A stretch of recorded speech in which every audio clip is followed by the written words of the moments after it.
चलिए सीधे लिए चलते हैं आपको यूपी विधानसभा, जहां पर मुख्यमंत्री योगी आदित्यनाथ संभल मुद्दे पर क्या कुछ कह रहे हैं, सुनिए।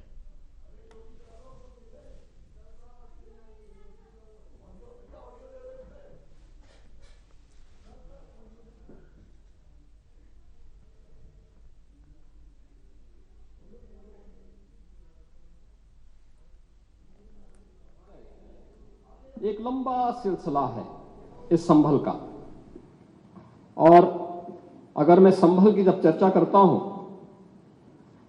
तो संभल में कैसे माहौल खराब किया गया वहां पे। ये संभल में दंगों का जो इतिहास है 1947 से ही प्रारंभ होता है।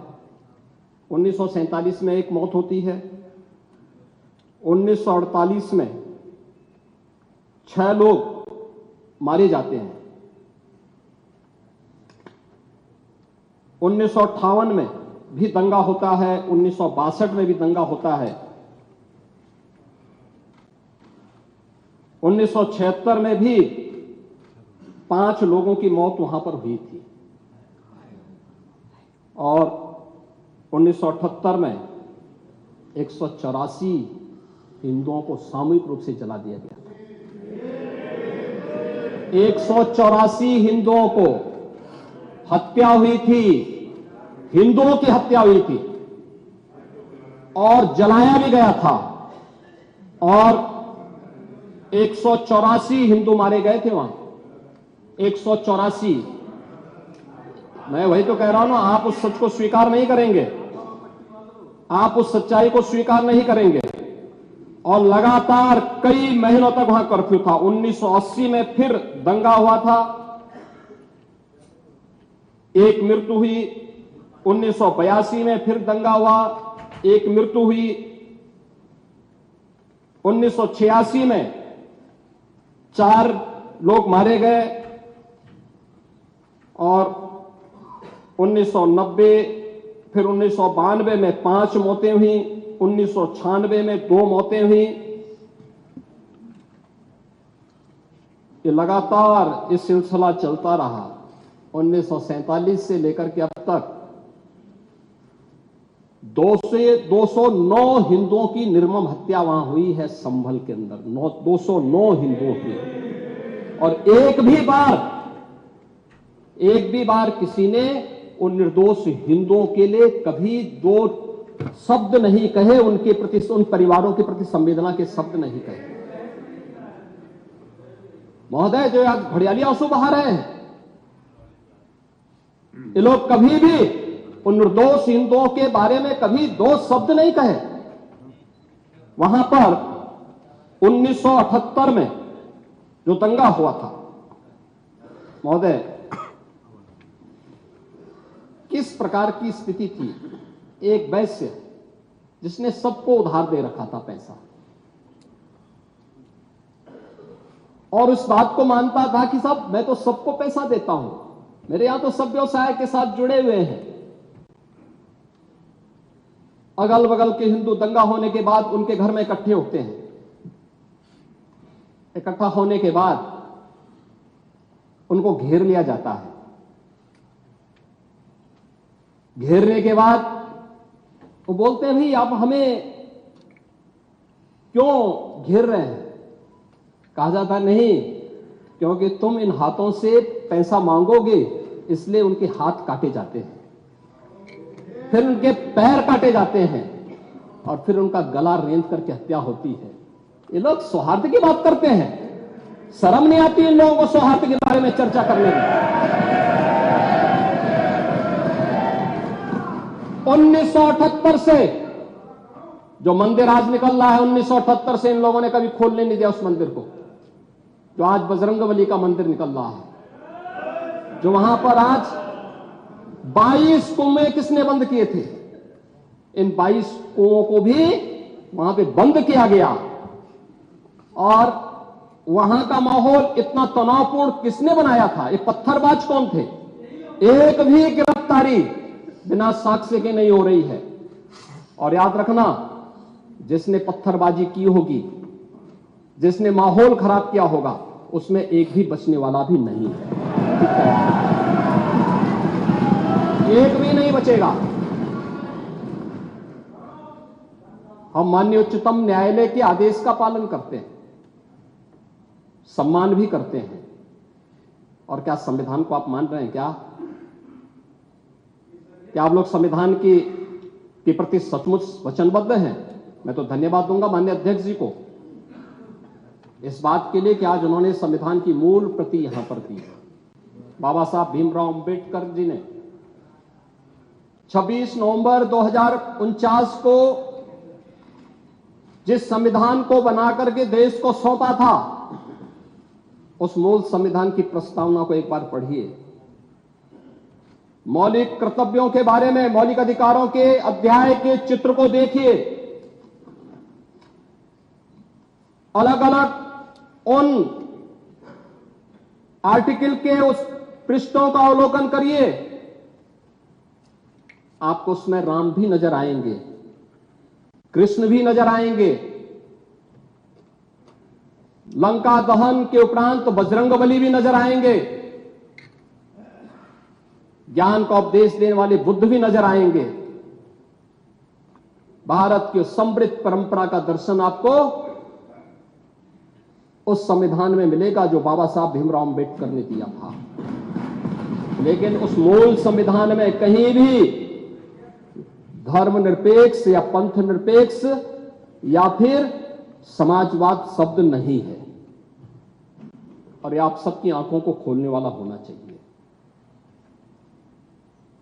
आप लोग संविधान में बदलाव की बात करते हैं। जिन लोगों ने संविधान का गला घोंटा, उनका पिछलग्गू बन करके केवल सत्ता हथियाना चाहते हैं, जनता की आंखों में धूल झोंकना चाहते हैं। ये नहीं हो सकता, ये देश आपको नहीं करने देगा। और वह प्रति आपको दी गई है, आप उसका अवलोकन करिए। और मैं नेता विरोधी दल को इसलिए बोलना चाहता हूं, बुद्ध ने करुणा और मैत्री का संदेश उस कालखंड में दिया था जब विदेशी हमले होने शुरू हो गए। लेकिन उससे पहले राम ने कहा था, निस्सरहीन करो मई भुज उठाए प्रण कीन। उससे पहले भगवान कृष्ण ने भी कहा था, परित्राणाय साधूनाम विनाशाय च दुष्कृताम। और हम तो राम और कृष्ण को ही मानते हैं, बुद्ध पर विश्वास करते हैं, उन्हीं को आदर्श मान करके हम लोग कार्य करते हैं। शासन पद्धति एक भी इंच इधर उधर नहीं करते उसके लगा। और इसीलिए मैं आपसे कहने के लिए आया हूं, संबल की घटना या कुंदर की कीजिए, जैसे ही आपके खटाखट की असलियत सामने आई, जनता ने कहा सपाचक। उपचुनाव में 9 में से 7 तो भारतीय जनता पार्टी और एनडीए गठबंधन जीता है। और यही नहीं, सीसामऊ और करहल, याद करिए 2022 में समाजवादी पार्टी ने करहल में 70,000 से लगभग 67,000 से जीती थी। इस बार वह मात्र 13-14 तक आ गई है। वो भी चच्चू थोड़ा वहां पे कृपा कर लिए, नहीं तो वहां भी सपा चढ़ तय था। अगली बार होगा, अगली बार होगा चच्चू, अरे आप चिंता मत करिए, अगली बार नहीं रहे, बहुत ज्यादा रहे, अगली बार। सीसामऊ में भी बाल बाल बच गए, और इसलिए इस बौखलाहट में कि कुंदरकी में लोगों को अपनी जड़ें याद आने लग गई हैं। अब आपने देखा होगा उन लोगों के वक्तव्य को, डिजिटल मीडिया में थोड़ा अवलोकन करिए और देखिए वहां पे जब लोग चिल्ला चिल्ला के बोल रहे हैं कि इन विदेशियों से पिंड छुड़ाना है, क्या बोल रहे हैं लोग, सबको अपनी जड़ें याद आने लग गई हैं। और मुझे लगता है जिस दिन इकबाल महबूब जी को भी अपनी जड़ें याद आएंगी, वह भी फिर यही बात बोलेंगे जो इधर के माननीय सदस्य कह रहे हैं। महोदय, मैं उनसे कहूंगा कि एक बार बाबरनामा का जरूर बाबरनामा को जरूर पढ़ें।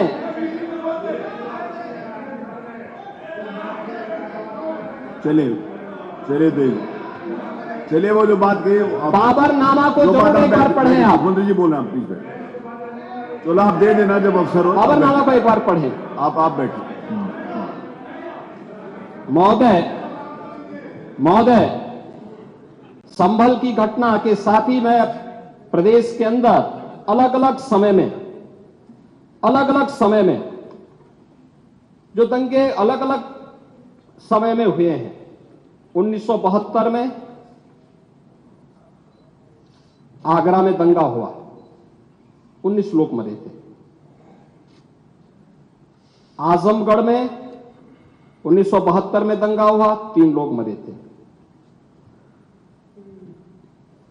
बहराइच में 1973 में दंगा हुआ, 1 व्यक्ति की मौत हुई थी। गोंडा में 1973 में दंगा हुआ, 1 व्यक्ति की मौत हुई। प्रयागराज में 1973 में एक दंगा हुआ, 2 लोगों की मौत हुई। मेरठ में 1973 में दंगा हुआ, 8 लोगों की मौत हुई। आगरा में फिर 1974 में दंगा हुआ, 1 व्यक्ति की मौत हुई। पीलीभीत में 1974 में दंगा हुआ, 3 लोगों की मौत हुई। कानपुर में 1975 में दंगा हुआ, 2 लोगों की मौत हुई। मुरादाबाद में 1976 में दंगा हुआ, 3 लोगों की मौत हुई। बहराइच में 1976 में फिर दंगा हुआ, 3 लोगों की मौत हुई। बुलंदशहर में 1977 में दंगा हुआ, 2 लोगों की मौत हुई। वाराणसी में 1977 में दंगा हुआ, 8 लोगों की मौत हुई। मुरादाबाद में 1978 में दंगा हुआ, 19 लोगों की मौत हुई। अलीगढ़ में 78 में दंगा हुआ, 21 लोगों की मौत हुई। ये लगातार मैं क्या कर रहा हूं, उसमें आप भी थे, जिसके कारण लोकतंत्र सेनानी आप कहलाते हैं, लोकतंत्र सेनानी कहलाते हैं मल्होत्रा जी। उसी के नाम पर आप लोग मैं क्या कर रहा हूं, ये दंगे हुए हैं, मैं उन दंगों के बारे में बोल रहा हूं जिन दंगों के कारण लगातार माहौल खराब हुआ है प्रदेश का। और आज प्रदेश के अंदर सुरक्षा का जो एक माहौल है, कानून व्यवस्था की जो एक स्थिति पैदा हुई है, लोगों को सुरक्षा पे विश्वास है, कानून व्यवस्था पर विश्वास है, उसी का परिणाम है कि 40 लाख करोड़ रुपए का निवेश का प्रस्ताव उत्तर प्रदेश को प्राप्त होता है। इतना निवेश, इंफ्रास्ट्रक्चर का ये कार्य, रोड की, रेलवे की, एयर कनेक्टिविटी की, ये उसी का परिणाम है जो सरकार कर रही है और लगातार उसको कर रही है। महोदय, मैं केवल ये कहना चाहूंगा कि आखिर मैं